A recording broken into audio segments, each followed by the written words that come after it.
ఢిల్లీలో జరుగుతున్న సీజేపీ ప్రొటెస్ట్కి ఆంధ్రప్రదేశ్లో అన్ని విద్యా సంస్థలు అయితే క్లోజ్ చేశారు ఈరోజు జూలై 24న.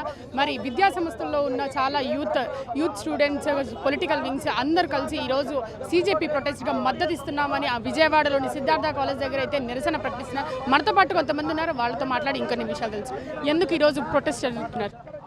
ఈ దేశంలో నేషనల్ టెస్టింగ్ ఏజెన్సీ పేరుతో పరీక్షలు నిర్వహిస్తున్న ఏజెన్సీ సుమారు 152 సార్లు ప్రశ్నాపత్రాల లీకేజ్ జరిగినా 20 దేశవ్యాప్తంగా 25 మంది విద్యార్థులు ఆత్మహత్యలు చేసుకున్నా దానికి నైతిక బాధ్యత వహించుకోకుండా బీజేపీ కూటమి ప్రభుత్వం ధర్మేంద్ర ప్రధాన్ రాజీనామా చేయాలని కోరుతూ వేలాది మంది ఢిల్లీ జంతర్ మంతర్లో ఏదైతే విద్యార్థులు ప్రొటెస్ట్ చేస్తున్నారో దానికి సంఘీభావంగా తెలియజేస్తూ ఈరోజు దేశవ్యాప్తంగా రాష్ట్ర వ్యాప్తంగా ఈరోజు బంద్కు పిలుపునివ్వడం జరిగింది.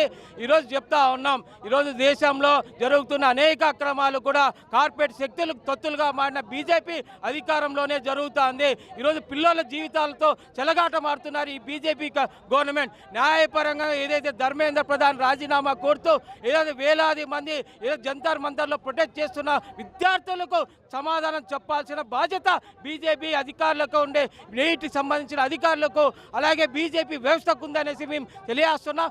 కూటమి ప్రభుత్వం కూడా ఈ రాష్ట్రంలో కూడా 79,000 మంది నీటి పరీక్ష రాశారు. ఇక్కడ కూడా నీటి పరీక్ష వల్ల బాధితులు ఉన్నారు. ఆ తల్లిదండ్రులు మనోవేదన గురి అవుతున్నారు. మీరు కూడా నోరు ఇప్పాలి. ఇలా విద్యార్థి జీవితాలతో ఆడుకుంటున్న ఈ నీటి పేపర్ లీకేజ్ సూత్రధారులను జైలుకు పంపించేంత వరకు కూడా విద్యార్థి యువజన సంఘాలుగా ఉద్యమం బాటపడతాం. కూటమి ప్రభుత్వం ఇప్పటికైనా నోరు విప్పి సమాధానం చెప్పాల్సిందిగా మేము డిమాండ్ చేస్తా ఉన్నాం. అంటే నీట్ రీ ఎగ్జామ్ పెట్టాము, విద్యార్థులకు న్యాయం చేశారని అయితే ప్రభుత్వం అంటుంది, దీన్ని ఏమంటారు?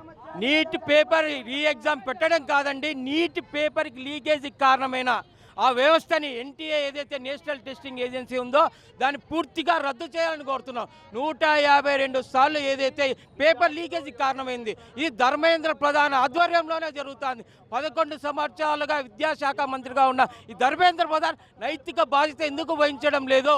ఎందుకు విద్యార్థి జీవితంతో చెలగాట మారుతున్నారు?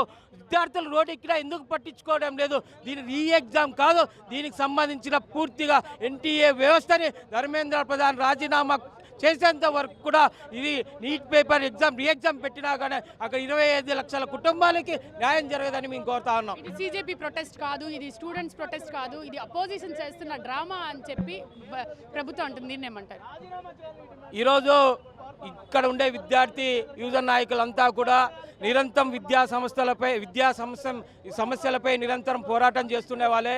ఈరోజు సీజేపీ పార్టీ అనేది వ్యక్తిగత అంటే యువకుల్లో పుట్టిన ఏదైతే విప్లవం ఇన్ని ఏళ్ళుగా వాళ్ళ గుండెల్లో దాచుకున్న అణిచివేత ఈ విద్యారంగంలో జరుగుతున్న అనేక దారుణాల వల్ల వచ్చింది. కానీ ఎటువంటి ప్రతిపక్షాలు దీంట్లో ఒక్కరు కూడా పాలు పంచుకోవడం లేదు.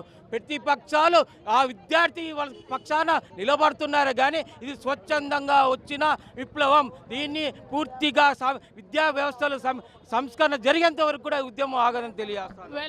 సీజేపీకి దగ్గర లాఠీ చార్జీల్లో మేము కావాలని లాఠీ చార్జ్ చేయలేదు పిల్లల మీద, వాళ్ళు ఫస్ట్ చార్జ్ చేయడం స్టార్ట్ చేసిన తర్వాత మేము పిల్లల్ని లాఠీ చార్జ్ చేశామని చెప్పి ప్రభుత్వం అంటుంది, దీన్ని ఏమంటారు? ఈరోజు విద్యార్థుల యువత 20వ తారీఖు చలో పార్లమెంటు సడన్గా నిర్ణయించింది కాదు. ఈ గత 25 రోజుల నుంచి సోనం వాంగ్చుక్ గారు ఆమరణ నిరాహార దీక్ష చేస్తూ ఉన్నారు. అప్పటికి ప్రభుత్వం ఒక్క మాట కూడా మాట్లాడలేదు. కనీసం నీట్ పేపర్ లీకేజ్ అయింది, మేము చర్చలు పిలుస్తున్నామని కూడా కేంద్ర ప్రభుత్వం ప్రతినిధులు ఎవరు ఆహ్వానించలేదు. పార్లమెంట్కి పిలిపించారు. లక్షలాది మంది ఊహించినటువంటి రీతిలో యువకులు దేశవ్యాప్తంగా కదిలి ఈరోజు వచ్చారు. వచ్చినటువంటి విద్యార్థుల మీద బాష్పవాయువులు ప్రయోగించారు, లాఠీ చార్జ్ చేశారు. ఈరోజు అక్కడ ఉన్నటువంటి అనేక మంది విద్యార్థుల్ని ఈరోజు ఆర్ఎస్ఎస్ గూండాలు కర్రలతో మేకులు కట్టి ఈరోజు వచ్చినటువంటి ఘటనలు ఉన్నాయి. కొంతమంది పోలీసులకు బ్యాడ్జీలు లేవు, కొంతమంది సివిల్ డ్రెస్లో వచ్చారు. నిన్న ఒక విద్యార్థిని మొన్న జరిగినటువంటి ఆందోళనలో పోలీసు లాఠీల దెబ్బలకి, గూండాల లాఠీల దెబ్బలకి మరణించింది. ఒక విద్యార్థి నిన్న ముంబై నగరంలో ఆందోళన చేస్తే ఒక విద్యార్థి కన్ను కూడా పోయింది, కుడి కన్ను కూడా పోయింది. ఈ విద్యార్థులు ఇప్పటికే 22 మంది నీట్ పరీక్ష కారణంగా ఆత్మహత్యలు చేసుకున్నారు. ప్రభుత్వం కనీసం వాళ్ళ గురించి మాట్లాడకుండా ధర్మేంద్ర ప్రధాన్ రాజీనామా చేయాలన్నటువంటి డిమాండ్ గురించి స్పందించకుండా అదేవిధంగా ఈరోజు ఈ రాష్ట్రంలో ఉన్నటువంటి కూటమి నాయకులు కూడా స్పందించాలి. మన ఈ ఉప ముఖ్యమంత్రి పవన్ కళ్యాణ్ గారు కూడా ఈరోజు ఈ ఉద్యమాన్ని హేళన చేసే విధంగా మాట్లాడుతూ ఉన్నారు. ఇది సిగ్గుచేటు. విద్యార్థుల ఉద్యమాన్ని బలపరచాలని కూడా కూటమి నాయకులు. సిజేపీ ప్రొటెస్ట్ కాదు, ఇది యాంటీ నేషన్ అని అయితే ఇరు వర్గాలు చెప్తున్నారు. దీని గురించి ఏమంటారు? ప్రశ్నించే వాళ్ళంతా యాంటీ నేషనల్స్ అయితే మేమందరం యాంటీ నేషనల్స్గా ప్రకటించుకోవడానికి సిద్ధంగా ఉన్నాం. ప్రశ్నించుకోవడమే ఈ ప్రభుత్వానికి తప్పుగా కనపడితే కనుక విద్యార్థులు ఇంతమంది కదులుతారని కూడా హెచ్చరిస్తూ ఉన్నాం. అంటే ధర్మేంద్ర ప్రధాన్ ఎందుకు రిజైన్ చేయట్లేదు అనుకుంటున్నారు? ధర్మేంద్ర ప్రధాన్ కేంద్ర ప్రభుత్వం చాలా మొండిగా వ్యవహరిస్తూ ఉంది. కేంద్ర ప్రభుత్వం విద్యార్థుల ఆందోళన కనుక ఇలాగే నానుస్తూ కూర్చుంటే కేంద్ర ప్రభుత్వానికి మళ్ళీ గతే పట్టేటువంటి పరిస్థితి వస్తుంది. ఖచ్చితంగా పెద్ద ఎత్తున విద్యార్థులు అన్ని చోట్ల తిరుగుబాటు కదులుతారని కూడా ఈ సందర్భంగా హెచ్చరిస్తా ఉన్నాం. కేంద్ర ప్రభుత్వం బాధ్యత వహించాలని కూడా కోరుతున్నాం. సో చూసారు కదా, ధర్మేంద్ర ప్రధాన్ రిజైన్ చేయాలంటే అయితే విజయవాడలోని అన్ని యూత్ వింగ్ స్టూడెంట్ యూనియన్స్ అందరూ అయితే ముందుకు వచ్చారు. కెమెరామ్యాన్ సైతో అథా మొహమ్మద్ RTV విజయవాడ.